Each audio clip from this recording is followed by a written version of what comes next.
সিদ্ধ ডিম নিয়ে বসে আছেন, ভাবছেন তো কি বানাবেন? তাহলে আজকের এই রেসিপিটি আপনাদের জন্যই। দুর্দান্ত স্বাদের এই ডিমের রেসিপিটা একবার দেখে নেন, খুবই সহজ উপকরণে হয়ে যাবে আপনার খুব মজাদার ডিমের কাটলেট। সিদ্ধ ডিম নিয়ে নিলাম 2 পিস, এটাকে সুন্দর মতন গ্রেট করে নিব, চাইলে আপনারা হাত দিয়েও কুচি করে নিতে পারেন। এখানে নিয়েছি পাউরুটি, পাউরুটিটাকে পানি দিয়ে ভিজিয়ে নিব। আপনারা যদি পাউরুটি না দিতে চান তাহলে কিন্তু আটা কিংবা ময়দা দিয়েও এটি বানাতে পারবেন, বা সিদ্ধ করা আলু দিয়েও এটা খুব সহজেই তৈরি করা যায়। সো আমি এই প্রসেসিংটা দেখালাম, চাইলে আপনারা ভিন্ন কোনো ওয়েও নিতে পারেন। সো পাউরুটিগুলো ভিজিয়ে রাখার পরে আমি ডিমের মধ্যে দিয়ে দিব। এই সাথে আমি অ্যাড করে দিব ধনে গুঁড়া, জিরে গুঁড়া, শুকনো মরিচের চিলি ফ্লেক্স,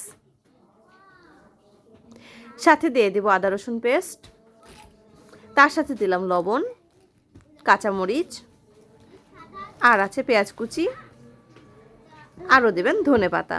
খুব ভালো মতন মিক্স করে নিতে হবে। এক্ষেত্রে আপনারা চামচ ইউজ করতে পারেন, কিন্তু বলবো হাত দিয়ে মাখলে সেটা খুব ভালো মাখানোটা হয় এবং খুব সুন্দর লাগে। এটা একদমই অপশনাল, এটা আপনারা চাইলে চামচ দিয়েও মেখে নিতে পারেন। এরপরে ডিম একটাকে ফেটিয়ে নিব সামান্য লবণ দিয়ে।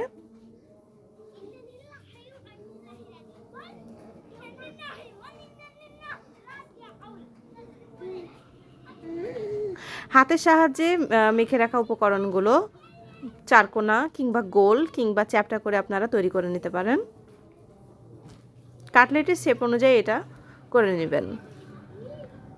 এরপর এটা ডিমের মধ্যে কোট করে নিতে হবে।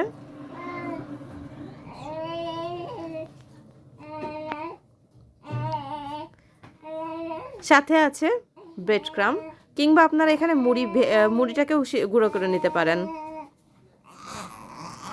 এরপরে ডুবা তেলে ভেজে নিতে হবে। সবগুলো আমরা একবারে ভেজে নেব। খুব ভালো মতন কালার চলে আসলে সেটাকে আমরা সার্ভ করে দিব। আমার ভাজা অলমোস্ট কমপ্লিট। তৈরি হয়ে গেল আমার মজাদার ডিমের কাটলেট। খুবই মজা, সকলেই বানাবেন এবং আমার চ্যানেলে নতুন হয়ে থাকলে অবশ্যই সাবস্ক্রাইব করে আমার পাশে থাকবেন। টিল দেন দেখা হবে নেক্সট কোনো মিনি ব্লগে কোনো একটা নতুন রেসিপি নিয়ে। ধন্যবাদ।